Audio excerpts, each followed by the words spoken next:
धन्यवाद भाइ विजय चौहान गरिरहनुभएका नेपाल पत्रकार महासङ्घका जिल्ला अध्यक्ष ओम प्रकाश खनालज्यू, प्रदेश अध्यक्ष भाइ श्याम बन्जाराज्यू,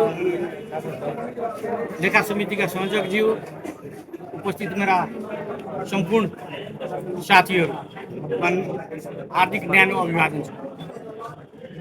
आज हामी करिब 2 महिनादेखि आन्दोलनमा छौँ। यो कुरा यहाँहरूलाई सर्वविदितै छ। राज्यले सबभन्दा पहिला निजी सञ्चारगृहमाथि प्रहार गरेको छ। सञ्चारगृह भनेको, सञ्चारकर्मी भनेको जहिले पनि प्रमुख प्रतिपक्षी दलको भूमिका निर्वाह गर्दै आम जनताको आवाज बन्दै आइरहेको छ। आज यो राज्यले, यो सरकारले जनताको आवाज दबाउनलाई निजी सञ्चारगृहहरूलाई जुन बन्द गराउने षड्यन्त्रका साथ निजी सञ्चारगृहहरूले पाउँदै आएका सरकारी विज्ञापन जुन रोक लगाएर निरङ्कुश काम गरेको छ, त्यसको नेपाल पत्रकार महासङ्घ केन्द्रीय कार्य समितिले घोर भर्त्सना गर्दै विरोधका कार्यक्रमहरू आयोजना गरेको छ। आज हामी देशभरिका 77 जिल्लाका जिल्ला प्रशासन कार्यालयहरूमा हामी पत्रकारहरू यसरी नै धरनामा बसिरहेका छौँ।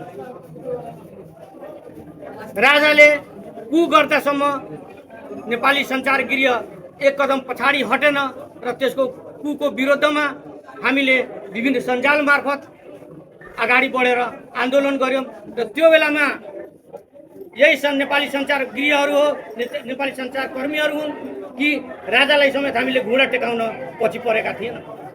आज जुन यो सरकारले जुन मिडियामाथि दमन गर्ने काम गरिरहेछ, आज नेपाली सञ्चारगृहहरूले बन्द गराउनलाई, जनताको आवाज दबाउनलाई जुन प्रयास गरिरहेछ, त्यसको हामी घोर भर्त्सना गर्दछौँ।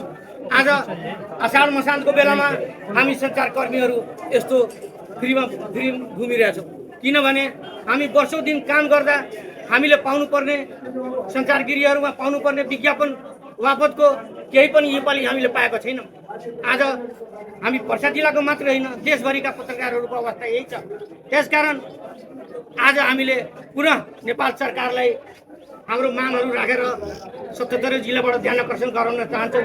यदि यस उपरान्त पनि राज्यले हाम्रो कुरा सुनेर हाम्रो मागहरू पुरा गरेन भने हामी यस उपरान्त अझ सशक्त रूपमा आन्दोलनका घोषणा गर्दै सरकारलाई घोडा टेकाउन बाध्य गर्ने वचनबद्धताका साथ म बिदा हुन्छु। धन्यवाद, नमस्कार।